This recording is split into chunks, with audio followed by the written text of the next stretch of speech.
Now we will discuss about photosynthesis. The term photosynthesis was given by Charles Bernays, Charles, Charles Bernays,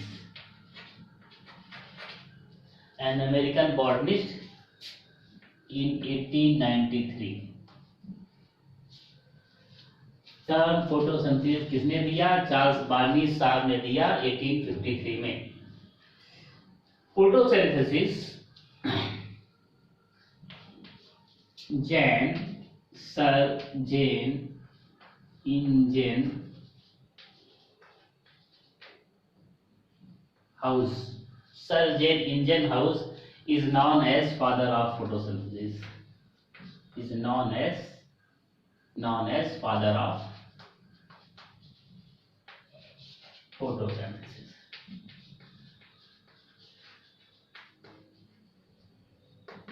historical background है, दो लोग का नाम जानना जरूरी है, बहुत ज्यादा नाम है इसमें, कुछ ही का बताएंगे। फोटोसिंथेसिस नाम जो है फोटोसिंथेसिस नाम जो है चार्ल्स बार्नीज ने दिया 1893 में। And Jan Ingenhousz is known as father of photosynthesis. क्यों इनको फादर ऑफ फोटोसिंथेसिस कहा गया?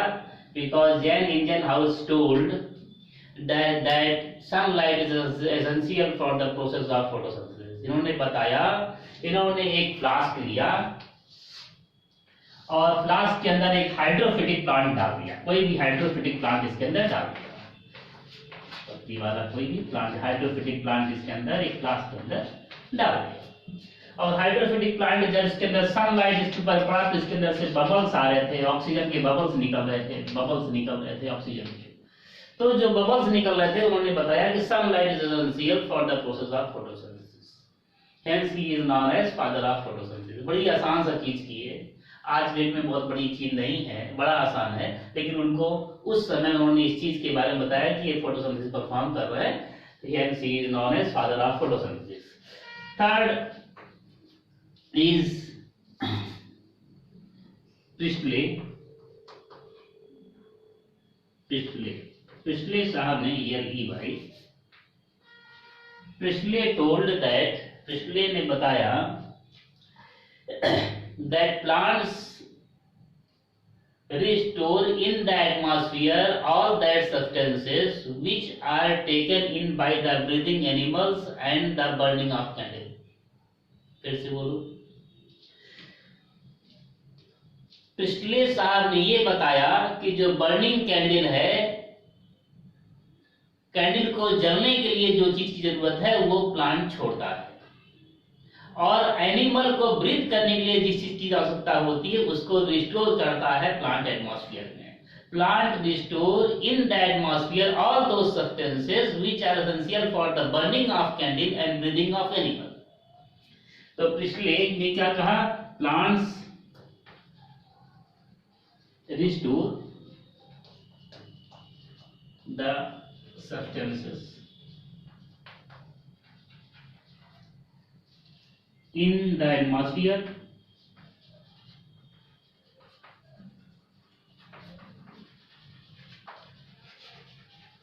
which are essential for किस चीज के लिए? For burning of candle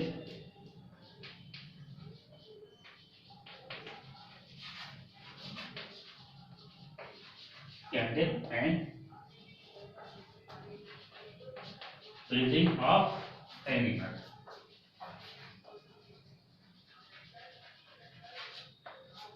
breathing of animal ऐसे भी क्या दिया है कुछ, इसको उन्होंने इसका प्रूव भी किया। क्या किया, कैसे प्रूव किया? एक उन्होंने बेल जार लिया, उसको इन्वर्टेड रख दिया, उस बेल जार को, उस बेल जार के अंदर एक पौधा रख दिया, एक पौधा इसके अंदर रख दिया, एक पौधा इस बेल जार के अंदर रख दिया, छोटा सा कोई पौधा रखा, इस पौधे को रखा, और इसी बेल जार के अंदर एक बड़ी एक कैंडल को रख दिया, एक कैंडल को रख दिया, एक कैंडल जो है जल रही थी, कैंडल, इस कैंडल को रख दिया। तो जब तक ये कैंडल जल रही है, कैंडल जो है तब तक जलती है जब तक ये कैंडल जो है, एक कैंडल को अगर अकेले रख दिया जाए तो नहीं जल रही है,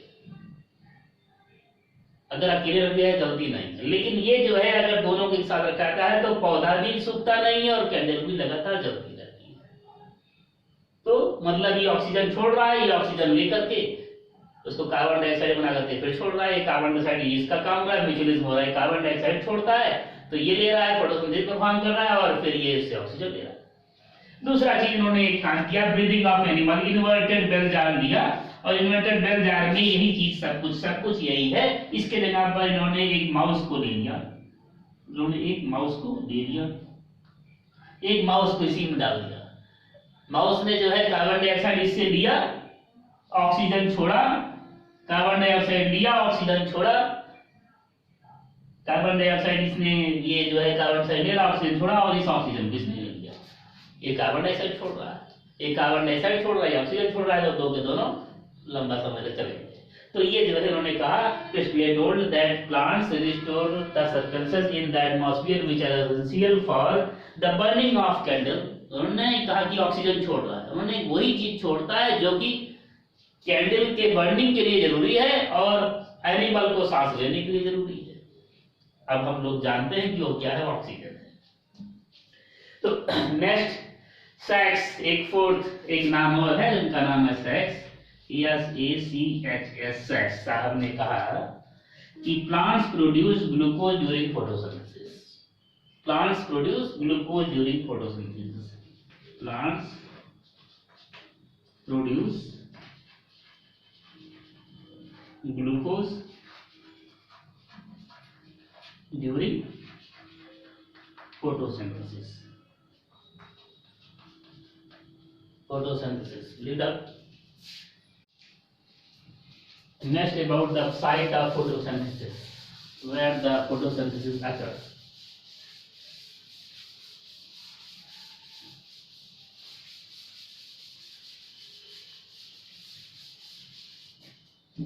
Site of photosynthesis, site of photosynthesis. सबसे पहले मैं लार्ज स्ट्रक्चर लेता हूं, that is a leaf. Leaf लिया, लीफ को अगर मैं यहाँ से ट्रांसफर सेक्शन काटा तो ये हो जाएगा डॉर्सल सरफेस, ऊपर वाला सरफेस, ऊपर क्यूटिकल पाया जाता है, upper epidermis, cuticle, this is the lower epidermis, lower epidermis में कहीं कहीं so it consists of the stomata in between lower epidermis, and it consists of a number of parallel cells known as palisade cells, palisade parenchyma,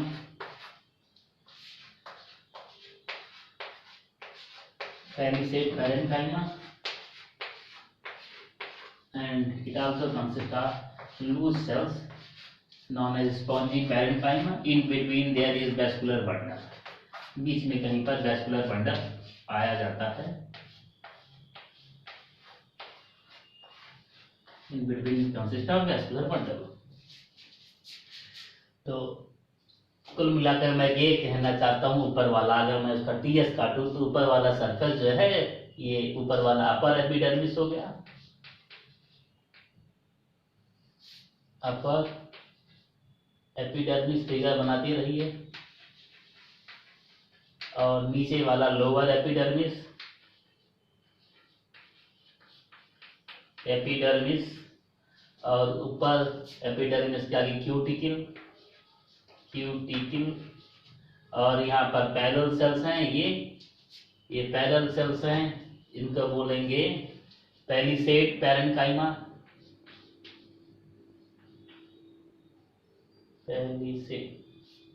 palisade parenchyma,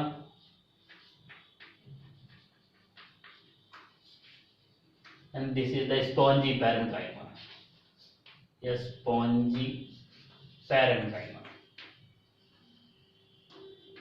This is stomata, तो मैं जो parenchyma के बारे में बात कर रहा हूँ, this all parenchyma, either palisade parenchyma और spongy parenchyma, this parenchyma consist of chloroplast. ये पैरेन्काइमा क्लोरोप्लास्ट कंसिस्ट करता है। इस सेल को अगर मैं एनलार्ज करके यहाँ पर बनाऊं, इस सेल को अगर मैं एनलार्ज करके यहाँ पर बनाऊं तो इस तरीके से इस सेल को मैं बनाऊंगा। एनलार्ज कर दिया, इस तरीके से मैं इस सेल को बनाया। और plant cell consist of a large vacuole. Plant cell का नेचर है कि उसके अंदर बहुत बड़ा वैक्यूल होता है। प्लांट सेल में न्यूक्लियस बीच में नहीं पाया जाता है। Nucleus is not centric because the space is covered by the vacuole. बहुत बड़ा सा वैक्यूल पाया जाता है तो पूरा स्पेस तो वैक्यूल लेगा, कहीं किनारे पर न्यूक्लियस पाया जाएगा तो न्यूक्लियस कहीं किनारे पर पाया जाता है। हम लोग पढ़े तो ये न्यूक्लियस हो गया, this is the nucleus and this is the vacuole. और इसी में छोटे छोटे जो है क्लोरोप्लास्ट पाए जाते हैं। It consist of small chloroplast. This is the chloroplast, CHLOROPLAST, this is the chloroplast. Photosynthesis takes place in the chloroplast. Chloroplast के अंदर फोटोसिंथेसिस होता है। ये सेल हो गया, ये हो गया mesophyll cells, this is the mesophyll cells. दोनों को पैलिसेड और पैरेन्काइमा दोनों को मैं मेसोफिल बोलता हूँ, मेसोफिल बोलता हूँ। पैलिसेड पैरेन्काइमा स्पॉन्जी पैरेन्काइमा को मेसोफिल सेल्स बोलता हूँ। ये जो मेसोफिल हो गया, ये मेसोफिल सेल्स के अंदर ये जो क्लोरोप्लास्ट पाए जाते हैं। और इन क्लोरोप्लास्ट का मैं अगर समझ स्ट्रक्चर और भी बड़ा बनाऊं, क्लोरोप्लास्ट को बनाता हूं थोड़ा सा बड़ा करके, तो this is A chloroplast. Chloroplast is a by membranous structure. एक मेम्ब्रेन और पाया था, दो मेम्ब्रेन पाए जाते हैं इसके अंदर। एक मेम्ब्रेन ये भी बनाया हूं, दूसरा भी बना दे रहा हूं। Chloroplast is a by membranous structure. Chloroplast दो मेम्ब्रेन वाले स्ट्रक्चर है। अंदर की तरफ इसके अंदर जेली लाइक सब्सटेंस पाया है। It consist of some jelly like substance known as stroma. इसके अंदर कुछ jelly like substance, jelly like पाया था, इसको मैं स्ट्रोमा बोलता हूँ। स्ट्रोमा, STROMA, इसको मैं स्ट्रोमा बोलता हूँ। Stroma consist of a large number of coin like structure. इसके अंदर बहुत ढेर सारे कॉइन के आकार के स्ट्रक्चर पाए जाते हैं। It consist of a large number of coin like structure. इसके अंदर बहुत ढेर सारे कैसे स्ट्रक्चर पाए जाते हैं, कॉइन के स्ट्रक्चर, कॉइन लाइक स्ट्रक्चर पाए जाते हैं, सिक्के के आकार के स्ट्रक्चर पाए जाते हैं। It consist of a large number of coin like structure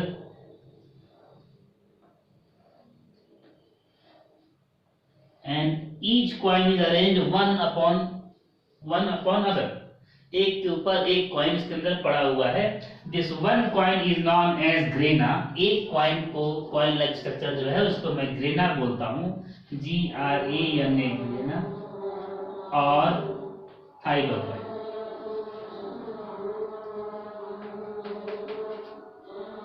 this structure is known as grana और थाइलोकॉइड। इस स्ट्रक्चर को मैं ग्रेना या थाइलोकॉइड बोलता हूँ। और जो ये पूरा का पूरा स्ट्रक्चर है, पूरा का पूरा स्ट्रक्चर है, इसको मैं ग्रेनम बोलता हूँ।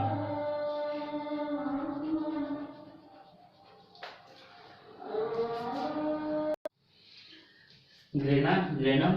और यहाँ पर ये एक है, एक ही है, एक जो है कॉइन लाइक स्ट्रक्चर उसको ग्रेना बोलते हैं या थाइलोकॉइड बोलते हैं। और जो सभी के सभी जो है ग्रेना या थाइलोकॉइड होंगे, एक के ऊपर एक अरेंज होंगे, उनको मैं ग्रेनम बोलता हूँ।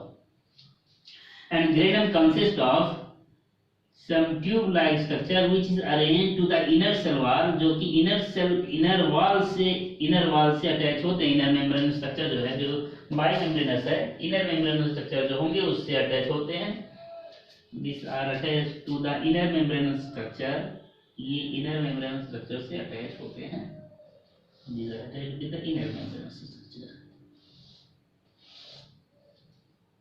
This is known as granum this is known as stroma lamellii। इसको मैं स्ट्रोमा लैमेली बोलता हूँ, STRO, स्ट्रोमा लैमेली। इसको मैं स्ट्रोमा लैमेली बोलता हूँ क्योंकि स्ट्रोमा के अंदर ही ये पूरा का पूरा जो है पाया जाता है। उसके ट्रेवर्स करके स्ट्रोमा को ट्रेवर्स करते हुए inner membrane of the chloroplast तक जा रहा है।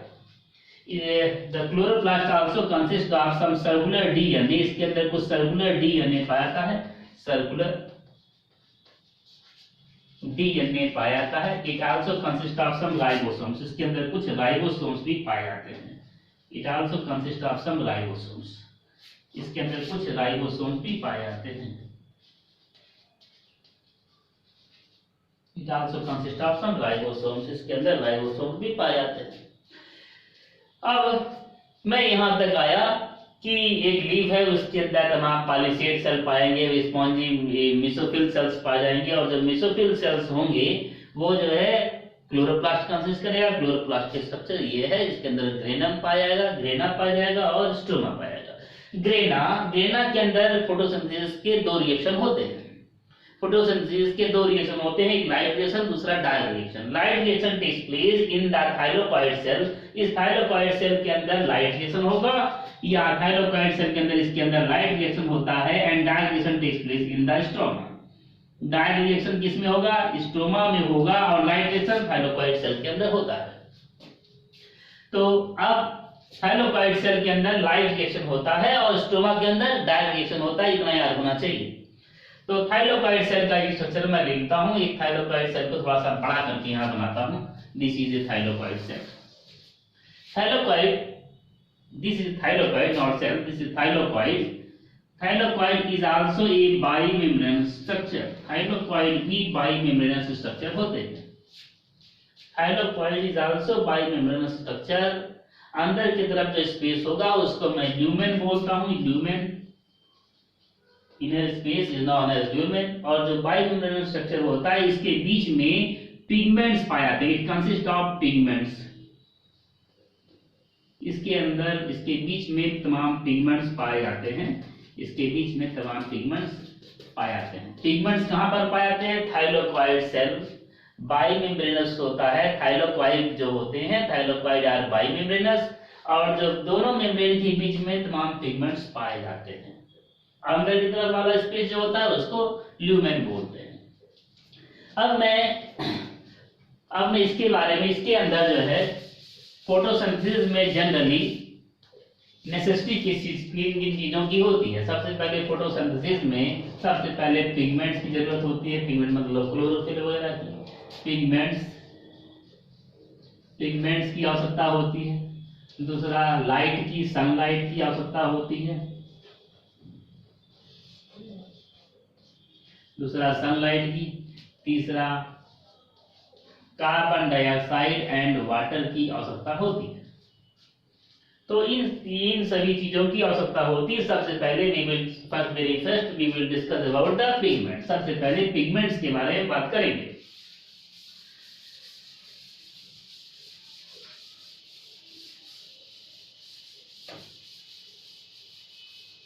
पहला पिगमेंट के बारे में डिस्कस करेंगे।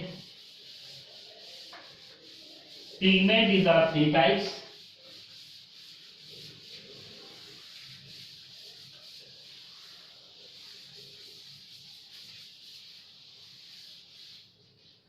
जो पिगमेंट है, pigment is of three types. Pigment तीन प्रकार के होते हैं। पहला पिगमेंट है क्लोरोफिल। क्लोरोफिल, पहला पिगमेंट क्लोरोफिल है। और दूसरा पिगमेंट है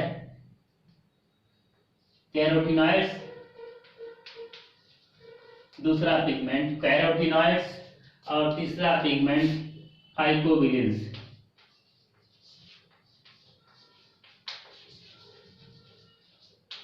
फाइकोबिलिन्स है। तो पिगमेंट्स के बारे में सबसे पहले, pigment is of three type, that is chlorophyll, carotenoids and phycobilins. Pigment तीन प्रकार के होते हैं, क्लोरोफिल, कैरोटीनॉइड और फाइकोबिलिन्स। सबसे पहले क्लोरोफिल के बारे में। फर्स्ट, सबसे पहले किसके बारे में? Number A, chlorophyll. सबसे पहले क्लोरोफिल के बारे में। Chlorophyll is of 7 types. Chlorophyll 7 प्रकार के होते हैं। Chlorophyll, CHLORO, chlorophyll. Chlorophyll A, chlorophyll A, chlorophyll B, chlorophyll C, chlorophyll D, chlorophyll E, chlorophyll E and bacteriochlorophyll bacteriochlorophyll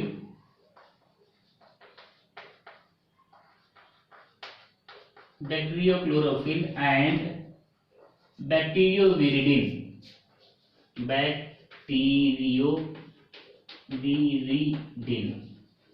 तो क्लोरोफिल क्लोरोफिल 7 प्रकार के होते हैं। Chlorophyll A, chlorophyll B, chlorophyll C, chlorophyll D, chlorophyll E, bacteriochlorophyll and bacterioviridin. तो pigment 3 प्रकार का, chlorophyll, carotenoid और फाइकोबिलेंस।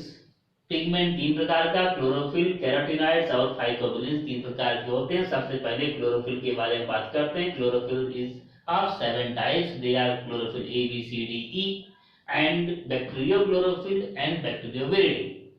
Out of these 7 chlorophyll, 7 types of chlorophyll, chlorophyll A and chlorophyll B is most important. Chlorophyll A और chlorophyll बहुत important होता है। लगभग सारा काम क्लोरोफिल ए और क्लोरोफिल बी ही करता है। तो क्लोरोफिल ए और क्लोरोफिल बी के स्ट्रक्चर के बारे में सबसे पहले बात करते हैं। क्लोरोफिल ए और क्लोरोफिल बी के बारे में। तो क्लोरोफिल ए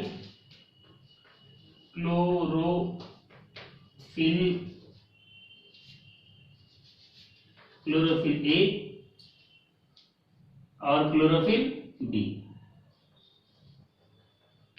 क्लोरोफिल बी के बारे में, chlorophyll A is bluish green in colour,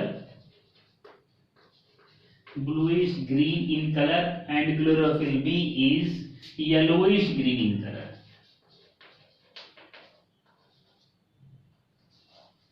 Green in color. Chlorophyll A bluish green colour होता है और chlorophyll B yellowish green colour होता है। स्ट्रक्चर दोनों का बनाते हैं, एक ही स्ट्रक्चर बनाएंगे, उसी में दोनों का हो जाएगा। क्लोरोफिल ए का स्ट्रक्चर का फार्मूला है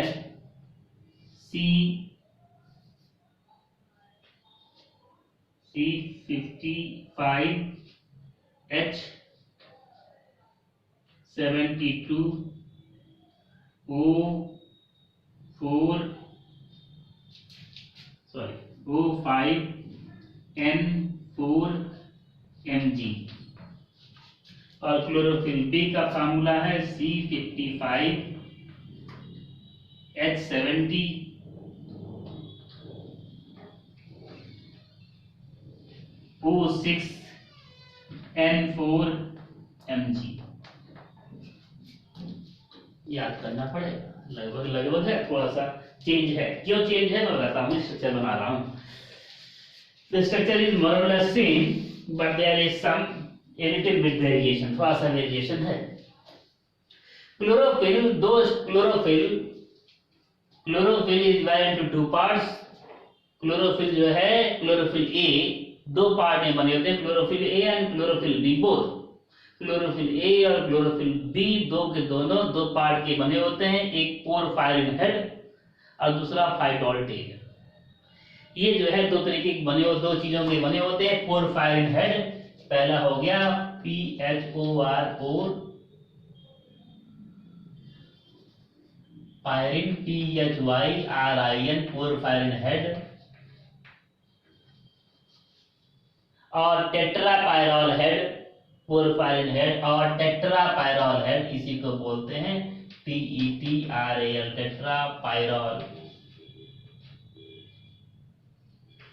टेट्रापायरॉल हेड, पोरफायरिन हेड और टेट्रापायरॉल हेड।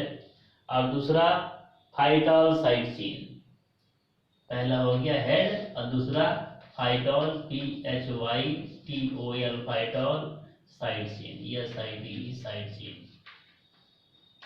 पोरफायरिन हेड और टेट्रापायरॉल हेड के बारे में बात करते हैं। It consist of A central magnesium, इसके बीचों बीच में मैग्नीशियम पाया जाएगा, उसके चारों कोने पर एक नाइट्रोजन पाया जाता है। इट कंसिस्ट ऑफ क्लोरोफिल का है, क्लोरोफिल ए और क्लोरोफिल बी दोनों के स्ट्रक्चर साथ ही बता रहा हूं मैं। इसके चारों कोने पर एक एक नाइट्रोजन, बीच में मैग्नीशियम, चारों कोने पर एक एक मैग्नीशियम।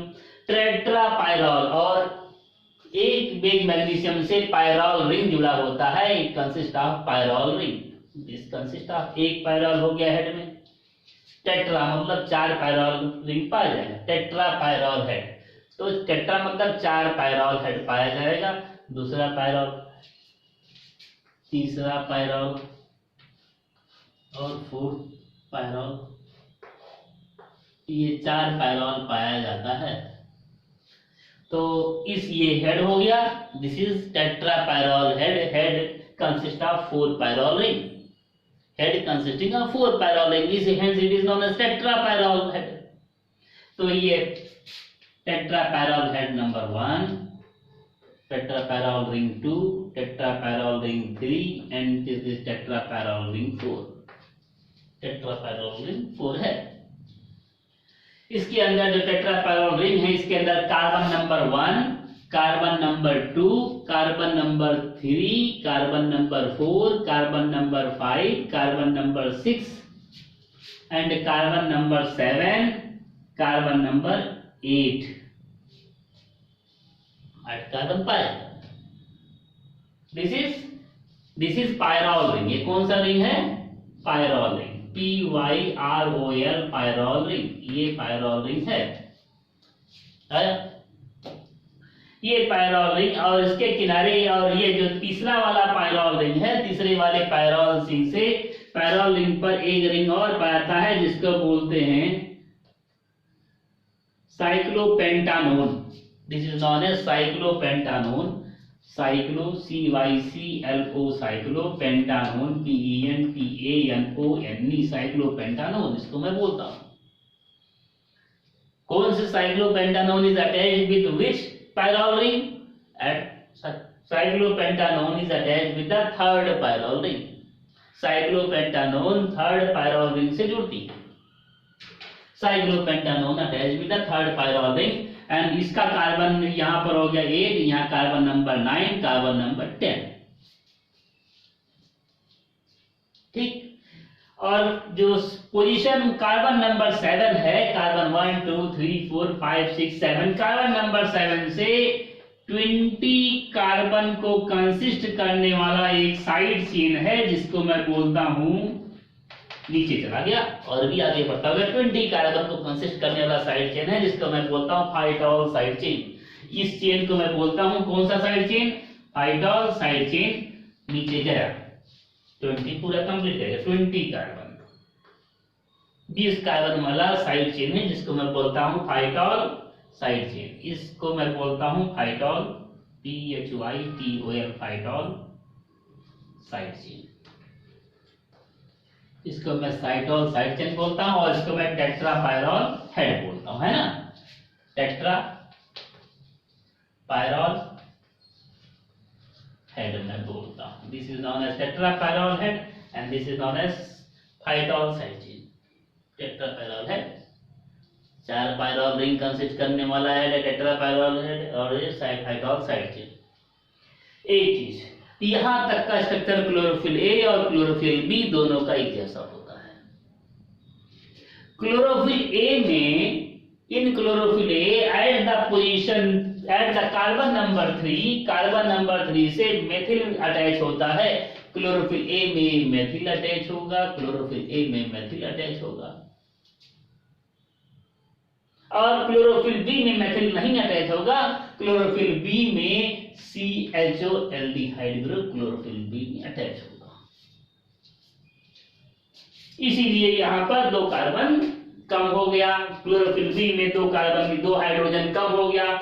यहाँ 3 हाइड्रोजन, यहाँ 1 हाइड्रोजन, 2 हाइड्रोजन की कमी। तो यहाँ पर 2 हाइड्रोजन कम हो गया, यहाँ 72, यहाँ 70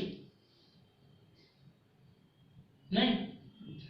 इसी कारण से यहाँ पर जो चेंजेस आ रहे हैं इसी के कारण से आ रहे हैं। एक कार्बन का नंबर वहां सही है। यहाँ पर एक हाइड्रोजन, यहाँ पर एक ऑक्सीजन बढ़ जा रहा है क्लोरोफिल बी में यहाँ 5 हाइड्रोजन, क्लोरोफिल बी में वहां O है, यहाँ 1, यहाँ 5, यहाँ 6, फॉर्मूला बदल। तो this is about the chlorophyll A and chlorophyll B. Chlorophyll A और क्लोरोफिल बी के अंदर यह है, क्लोरोफिल ए ब्लूइश ग्रीन कलर होता है, chlorophyll B yellowish green colour होता है। क्लोरोफिल का स्ट्रक्चर ये रहा, क्लोरोफिल बी का स्ट्रक्चर ये रहा। क्लोरोफिल ए में at position R, this is the position R, chlorophyll A this is the position R. Chlorophyll ए में पोजीशन आर पर मेथिल ग्रुप पाया जाता है और क्लोरोफिल बी में at position R aldehyde group CHO is found. तो यहां पर एट पोजीशन आर क्लोरोफिल ए में क्या होगा, at position R CH3 is found, है ना, CH3 is found and this in this at position R CHO is found, at position R CHO is found, it is found। हो गया this is the difference, basic difference है, बहुत छोटे में बता रहा हूँ ये डिफरेंस। सिलेबस में जितना है उतना ही बताएंगे, वो ज्यादा नहीं बताएंगे। तो carotenoids, next we will discuss about the carotenoids. Carotenoids दो प्रकार के होते हैं, बन गया नहीं बना है। कैरोटीनॉइड्स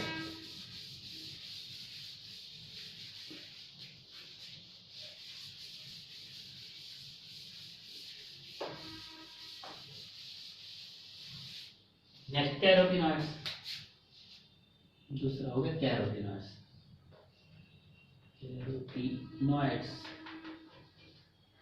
कैरोटीनॉइड्स के बारे में, carotenoids is are two types, they are number 1 carotene, CAROTENE carotene, and second one is xanthophyll, XANTHOPHYLL xanthophyll.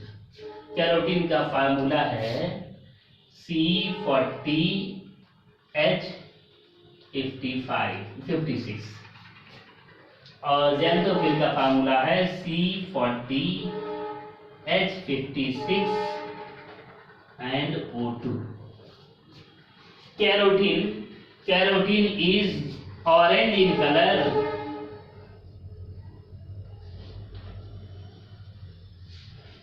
और ये yellow orange in colour, yellow orange in colour होता है। तो इन दोनों के बीच में कैरोटीन जो है, कैरोटीन ऑरेंज इन कलर होता है और ज़ैंथोफिल जो है येलो ऑरेंज इन कलर होता है। तीसरा फाइकोबिलिन्स के बारे में, third one is about the phycobilins, PHY phycobilins. Third one is about phycobilins. Phycobilins is again of two type, that is phycocyanin, PHY phycocyanin, and next one is the phycoerythrin,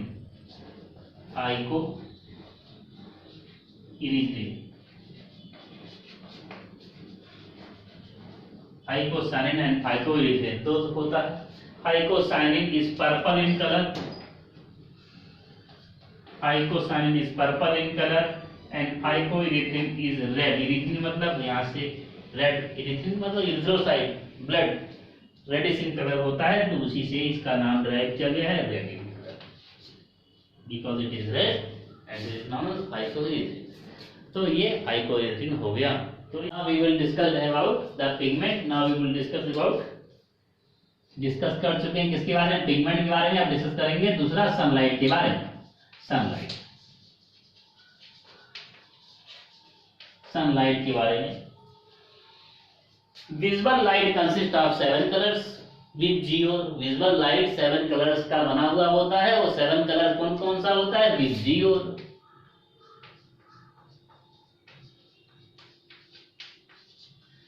7 colours विद जियो होता है। And this the visual light has the wavelength between 400 nanometre to 700 nanometre. 400 nanometre to 700 nanometre visual light का wavelength जो है 400 nanometre से 700 nanometre के बीच में होता है। तो ऑल द क्लोरोफिल पिगमेंट, जितने भी क्लोरोफिल पिगमेंट हैं या फिर कैरोटीनॉइड हैं, सभी का वेवलेंथ एक जो है फील्ड वेवलेंथ है जिसमें वो लाइट को अब्सॉर्ब करते हैं। Chlorophyll A has a field wavelength in which it's absorb light. Chlorophyll B also has fixed wavelength in which it absorbs light. Carotenoids also has fixed wavelength in which it absorbs light. तो मैं देखता हूं, अगर मैं एक graph यहाँ पर plot करूं, यहाँ पर मैं लिख दिया 400 nanometre because visual light is in between. Visual light का वेवलेंथ जो है 400 नैनोमीटर से लेकर के 700 नैनोमीटर के बीच में होता है।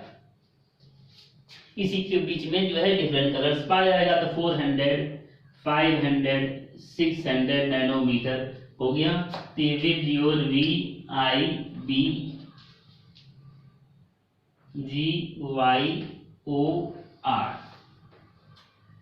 ये हो गया 450, 550, 600, 650, 700।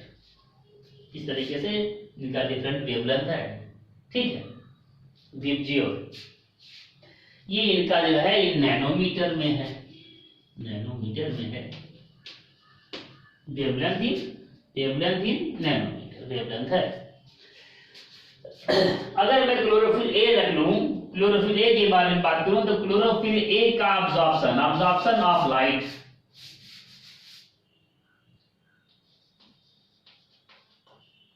Absorption of light. Chlorophyll A के बारे में बात करता हूं। Chlorophyll A absorbs bluish light. Chlorophyll A है, क्लोरोफिल ए है। Chlorophyll A absorbs bluish light and it also absorbs the red light. Red light को भी अब्सॉर्ब करता है। ये हो गया कौन सा? Chlorophyll A. क्लोरोफिल ए यहाँ पर अलग दिखाई देगा, यहाँ पर समझ में नहीं आएगा। क्लोरोफिल ए के बारे में हो गया। नेक्स्ट वन, अगर मैं क्लोरोफिल बी के बारे में बात करता हूं, तो chlorophyll B almost absorb the indigo light, sorry violet.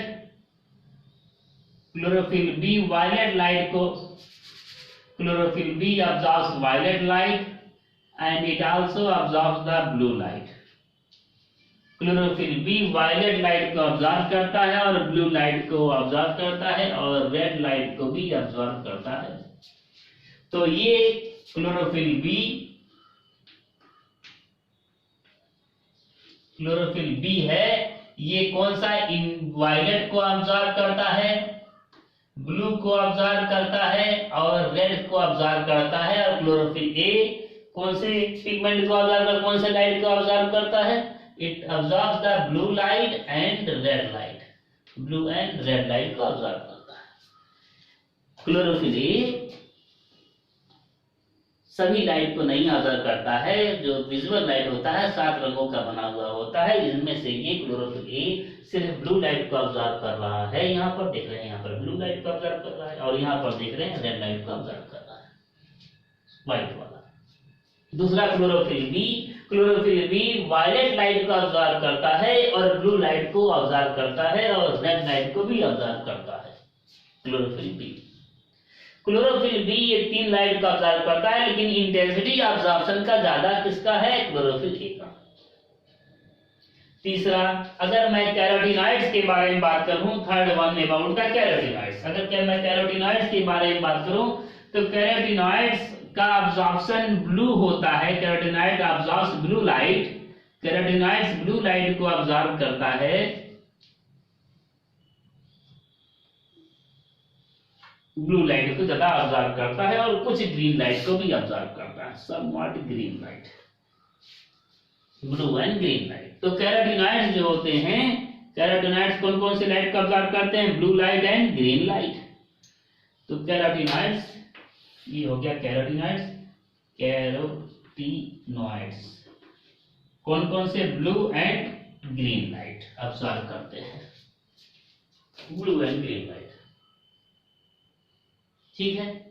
तो ये अब्सॉर्प्शन पैटर्न है द पिगमेंट, जो पिगमेंट मॉलिक्यूल हो, चाहे वो क्लोरोफिल हो चाहे वो कैरोटीनॉइड्स हो, वो सभी के सभी डिफरेंट पैटर्न ऑफ लाइट को ऑब्जर्व करते हैं। सबसे ज्यादा क्लोरोफिल ए फिर क्लोरोफिल बी ऑब्जर्व करते हैं। ये लोग ये जो है डिफरेंट लाइट को ऑब्जर्व कर रहे हैं। समझ में आ रहा? डिफरेंट लाइट को ये ऑब्जर्व कर रहे हैं। तो यहाँ पर absorption of light, absorption of light ये है कि absorption of light chlorophyll A का, क्लोरोफिल बी का और कैरोटीनॉइड्स का, ये ऑब्जर्प्शन का है, ऑब्जर्प्शन स्पेक्ट्रम है। This is the absorption of light और ऑब्जर्प्शन स्पेक्ट्रम।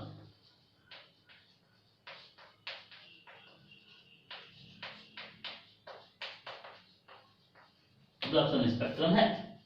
ऑब्जर्प्शन स्पेक्ट्रम में मैं देखता हूं कि एक निश्चित पिगमेंट एक निश्चित वेवलेंथ की लाइट को ऑब्जर्व कर रहा है। ये देखो वेवलेंथ लगभग 500 को ऑब्जर्व कर रहा है, निश्चित वेवलेंथ की लाइट को ऑब्जर्व कर रहा है, या एक निश्चित कलर की लाइट को ऑब्जर्व कर रहा है।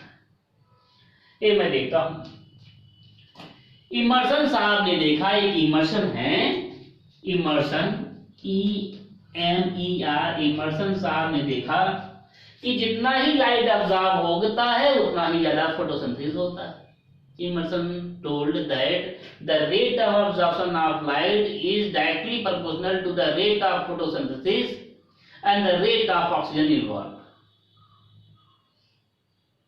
जितना ही लाइट का absorption होगा उतना ही ज्यादा फोटोसिंथेसिस होगा और ऑक्सीजन इन्वॉल्व होगा। उन्होंने एक दूसरा जो है इस तरीके से बनाया, दूसरा प्लॉट किया इसमें, और यहाँ पर देखा कि rate of photosynthesis, rate of photosynthesis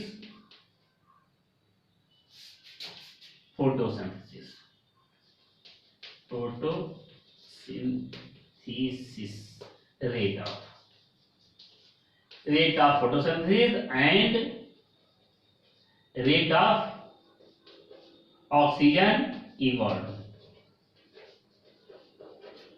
इतना फोटोसिंथेसिस हुआ, रेट ऑफ ऑक्सीजन इन्वॉल्व। तो यहाँ पर इन्होंने देखा कि इस लाइट में, अगर लाइट ब्लू लाइट में और फिर रेड लाइट में 400 to 700 नैनोमीटर, यहाँ पर रेड लाइट है, यहाँ पर PIB ब्लू लाइट है, GYOR। तो यहाँ पर ब्लू लाइट में ज्यादा फोटोसिंथेसिस होता है और उनका ऑक्सीजन, ब्लू लाइट और रेड लाइट में ज्यादा फोटोसिंथेसिस होता है, ऑक्सीजन का ज्यादा होता है। ही टोल्ड दैट, इन्होंने देखा कि रेड लाइट जैसे आएगी, रेड लाइट के तुरंत बाद बहुत स्टीप डाउन हो जाएगा, तुरंत ही जो है फोटोसिंथेसिस रुक जाता है, क्योंकि लाइट का अब्जॉर्प्शन बिल्कुल नहीं हो रहा है। रेड लाइट के बाद बिल्कुल भी रेड लाइट का अब्जॉर्प्शन नहीं होता, तुरंत आगे खत्म, तुरंत फोटोसिंथेसिस खत्म हो जाएगा, ऑक्सीजन इन्वॉल्व खत्म हो जाएगा, लाइट का अब्जॉर्प्शन खत्म हो जाएगा, कुछ नहीं होता है। This he told that this is red drop. इसका उन्होंने नाम दिया red drop. What is red drop? Emerson effect और red drop. What is red drop और Emerson effect? Emerson told that after 700 nanometer, wavelength of 700 nanometer, or after red light, there is no absorption of light, hence it do not result any photosynthesis, it do not result oxygen involvement। कोई oxygen नहीं involve हो रहा है, कोई photosynthesis नहीं हो रहा है, कोई लाइट अब्जॉर्ब नहीं हो रहा है, इसी को उन्होंने बोला रेड ड्रॉप। रेड के बाद तुरंत ही drop in photosynthesis, photosynthesis drop हो जाता है, खत्म हो जाता है, इसको hence it told red drop. Emerson ने कौन सा इफेक्ट दिया? इमर्शन रेड ड्रॉप इफेक्ट, इसको उन्होंने रेड ड्रॉप बताया। तो पहला मैं पिगमेंट के बारे में बात किया, क्लोरोफिल के बारे में। क्लोरोफिल पिगमेंट 3 प्रकार के होते हैं, क्लोरोफिल और कैरोटीनॉइड और फाइकोपिगमेंट्स। क्लोरोफिल जो है 7 प्रकार के होते हैं, क्लोरोफिल ABCDE, और बैक्टीरियो क्लोरोफिल और बैक्टीरियो विरिडिन। और कैरोटीनॉइड जो है दो प्रकार के होते हैं, कैरोटीन और ज़ैंथोफिल। और phycopigments are of 2 types, they are the phycocyanin and फाइकोइरिथ्रिन।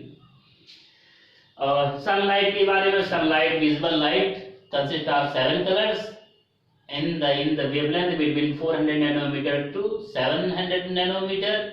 Most of the light कौन सा लाइट ऑब्जर्व किया जाता है by the pigments? Blue light and red light. Blue light और रेड लाइट को ज्यादा ऑब्जर्व किया जाता है। इस तरह से जो है ब्लू लाइट और रेड लाइट एरिया में जो है क्या होगा, ज्यादा जो है फोटोसिंथेसिस होता है, और उसके बाद रेड के बाद तुरंत ही फोटोसिंथेसिस ड्रॉप आता है। This is known as the red drop by the Emerson. Emerson साहब ने उसको रेड ड्रॉप बताया। Next we will discuss about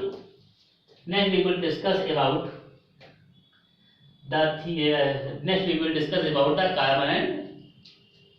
carbon and water, photolysis of water. Photosynthesis का एक जनरल फार्मूला है, सीमन गाड़ी गायब ने दिया, नाम है गाड़ी गायब, वॉन वैन नील, वैन नील, वैनिल साहब ने दिया, गाड़ी गायब ने दिया। क्या दिया?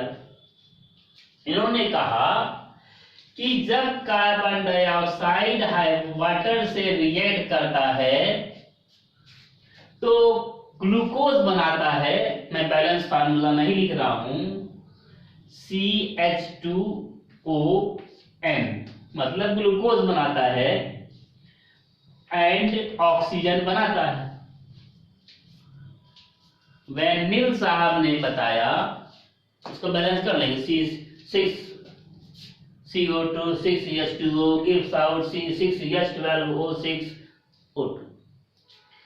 तो उन्होंने बताया, वैनिल साहब ने बताया कि जब कार्बन डाइऑक्साइड वाटर के साथ रिएक्ट करता है ग्लूकोज और ऑक्सीजन बनाता है। इन्होंने बताया कि ये जो ऑक्सीजन बनता है, that oxygen is not derived from carbon dioxide. ये वाला ऑक्सीजन यहाँ ऑक्सीजन, ये वाला जो है कार्बन डाइऑक्साइड का जो ऑक्सीजन है वो यहाँ नहीं निकल रहा है। ये जो हाइड्रोजन का वो एक ऑक्सीजन मॉलिक्यूल है, ये ऑक्सीजन है, ये यहाँ से लिबरेट होता है। उसको उन्होंने एक्सपेरिमेंटली प्रूव करने की कोशिश की। कैसे एक्सपेरिमेंटली प्रूव किया? उन्होंने लिखा CO2 प्लस H2S,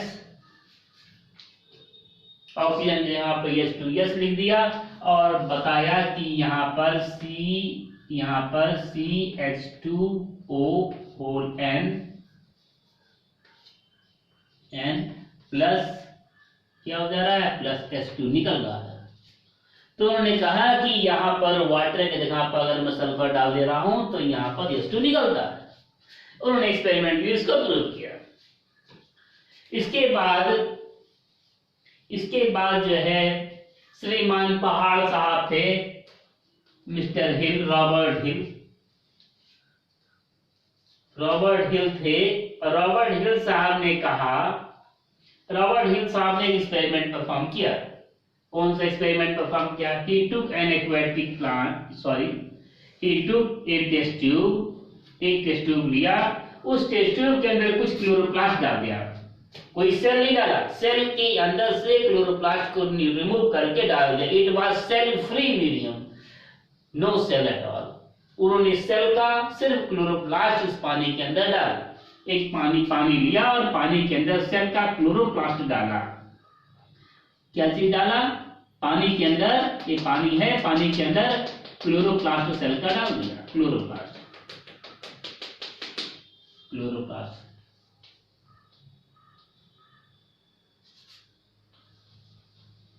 CHLOROPLAST, इन्होंने क्लोरोप्लास्ट डाल दिया और उसके अंदर पानी भी है। इन्होंने क्या चीज नहीं डाला? Carbon dioxide, no carbon dioxide, कोई भी कार्बन डाइऑक्साइड नहीं डाला। No carbon dioxide, no CO2, कोई कार्बन डाइऑक्साइड इसके अंदर नहीं डाला। इसके अंदर एक चीज उन्होंने और डाला, फेरिक साल्ट डाल दिया। FERRIC, ferric salt. बड़े आराम से पढ़िएगा इसको। फेरिक साल्ट बहुत ध्यान देने की बात है यहाँ पर। इन्होंने जो है एक टेस्ट ट्यूब लिया, टेस्ट ट्यूब के अंदर पानी भरा, उसके अंदर जो है क्लोरोप्लास्ट डाल दिया। क्लोरोप्लास्ट के अंदर, उसके अंदर फिर जो है उसी पानी में फेरिक साल्ट भी डाल दिया।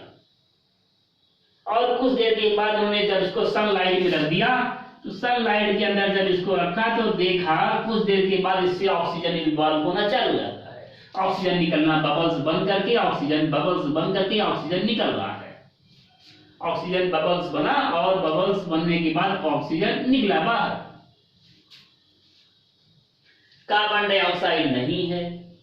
उन्होंने कहा अगर कार्बन डाइऑक्साइड का इस्तेमाल होता तो ऑक्सीजन ना बनता, मतलब वाटर से ही कहीं बन रहा है।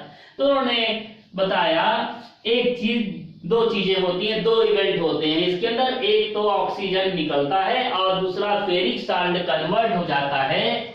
फेरिक साल्ट कन्वर्ट हो जाता है फेरस साल्ट में। फेरिक साल्ट फेरस साल्ट में कन्वर्ट हो जाता है। दो चीजें होती हैं, पहला ऑक्सीजन निकलेगा, दूसरा फेरिक साल्ट फेरस साल्ट में कन्वर्ट हो जाता है क्या? क्लोरोप्लास्ट है और वाटर। इसका मतलब क्लोरोप्लास्ट से कुछ निकल नहीं रहा, इसका मतलब वाटर है, वाटर ही कुछ कर रहा है। तो वाटर मॉलिक्यूल उन्होंने बताया जो H2O वाटर है, H2O है, ये ऑक्सीजन इन्वॉल्व हो रहा है, ऑक्सीजन निकल रहा है पानी के अंदर। जो ऑक्सीजन है ये पानी के अंदर का ऑक्सीजन ये निकल रहा है। और O2 H2 जो है, H2 combines with the ferric salt, H2 ferric salt के साथ कंबाइंड होकर के फेरस साल्ट बना लेता है। उन्होंने कहा कि O2 ऑक्सीजन क्यों निकला? क्योंकि जो ऑक्सीजन है, ये ऑक्सीजन जो है, यही oxygen O2 photolysis of water, water का फोटोलिसिस होता है। वाटर को सनलाइट टूटता है, तो जब सनलाइट पड़ेगा तो वाटर मॉलिक्यूल टूट जाएगा और ऑक्सीजन लिबरेट हो जाएगा। और जो H2 है, H2 combines with the ferric salt to form ferrous salt. हाँ, CO2 की जगह फेरिक साल्ट एक्ट कर रहा है। CO2 नहीं है, CO2 है नहीं, तो कार्बन को टूटने की कोई सवाल ही नहीं। तो उन्होंने अपने उसके लिए जो है फेरिक साल्ट दिया और फेरिक साल्ट फिर H2 उसके साथ कंबाइंड हो जाएगा तो फेरस साल्ट हो जाएगा। तो उन्होंने इससे एक निष्कर्ष निकाला, ही कंक्लूडेड दिस एक्सपेरिमेंट। उन्होंने कहा कि मैं अपनी सुविधा के लिए फेरिक साल्ट लिया, कोई जरूरी नहीं कि सेल के अंदर फेरिक साल्ट हो, फेरिक साल्ट की जगह पे कुछ और हो सकता है।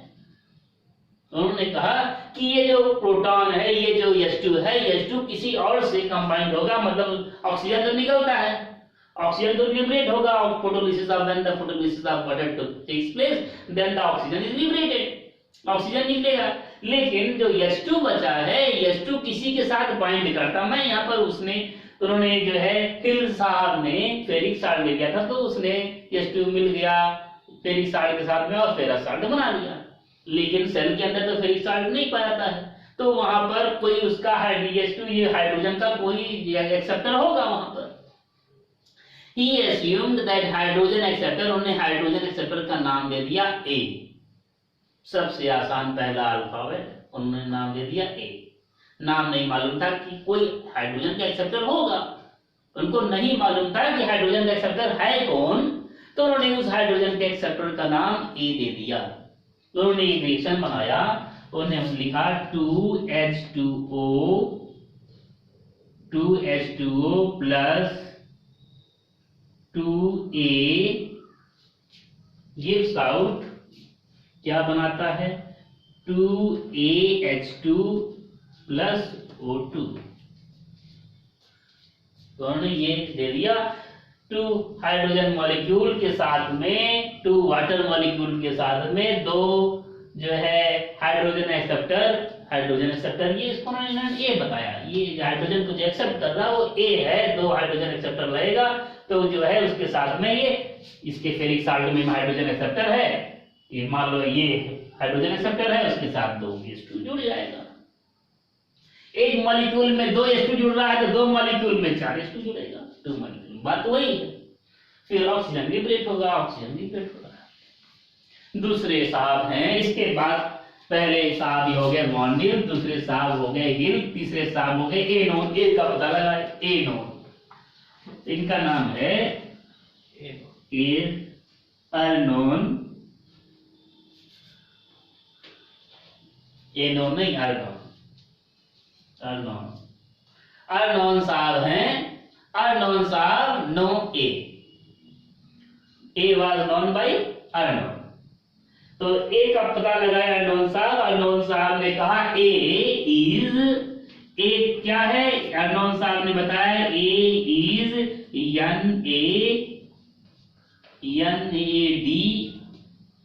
NADP।